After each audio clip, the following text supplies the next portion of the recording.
ہماری سمجھ میں حضور کی عظمت کے جو پہلو آ سکتے ہیں وہ ہے آپ کی عظمت بحیثیت انسان، لیکن ان کا بھی تجزیہ کریں گے تو اس کے بے شمار پہلو ہیں۔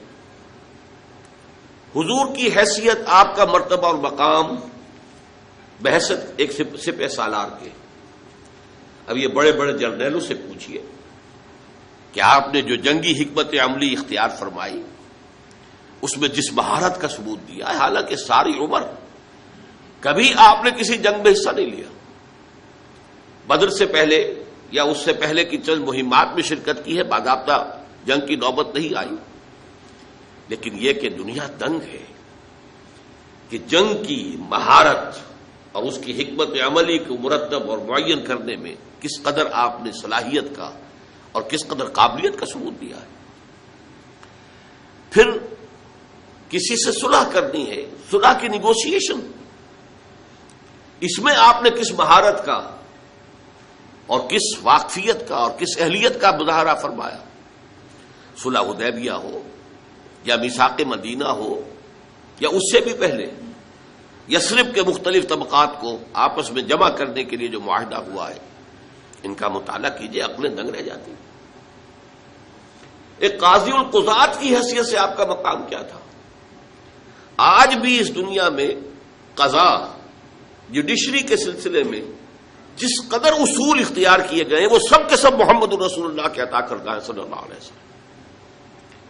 کسی بھی مقدمے میں ایک فریق کی بات سن کر فیصلہ نہ کرو جب تک کہ فریق ثانی کو بھی سن نہ لو، یہ اصول آپ کا بیان کرتا ہے۔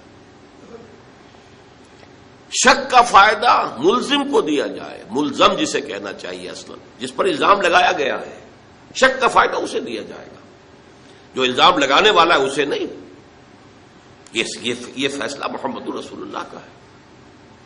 یہ اصول آپ نے انیشیٹ کیا ہے کہ 100 مجرم چھوٹ جائیں کوئی حرج نہیں، کسی بے گناہ کو سزا نہیں ہونی چاہیے، یہ اصول آپ کا دیا ہوا ہے۔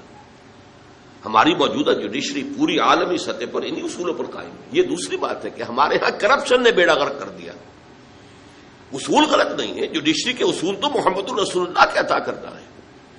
ہماری خیانت ہے، ہماری بدعنوانیاں ہیں، ہماری جانبداریاں ہیں، ہمارا بک جانا ہے، ہمارا سیاسی جو لوگ ہیں ان کا اعلی کار بن جانا، یہ چیزیں ہیں کہ جس نے عدلیہ کا جو ہے وہ بیڑا غرق کیا ہے۔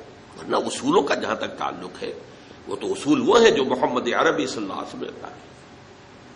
اس سے بھی ذرا نیچے اتریے، بحیثیت باپ حضور کا کردار کیا تھا؟ یہ حضرت فاطمہ سے پوچھئے رضی اللہ تعالی عنہ۔ بحیثیت شوہر آپ کا کردار کیا تھا اور آپ کی کیا عظمت تھی اس میں؟ یہ حضرت عائشہ سے پوچھئے، حضرت حفصہ سے پوچھئے، حضرت ام سلمہ سے پوچھئے رضی اللہ تعالی عنہ۔ پھر یہ کہ ایک داماد ہونے کی اعتبار سے آپ کا کیا کردار تھا؟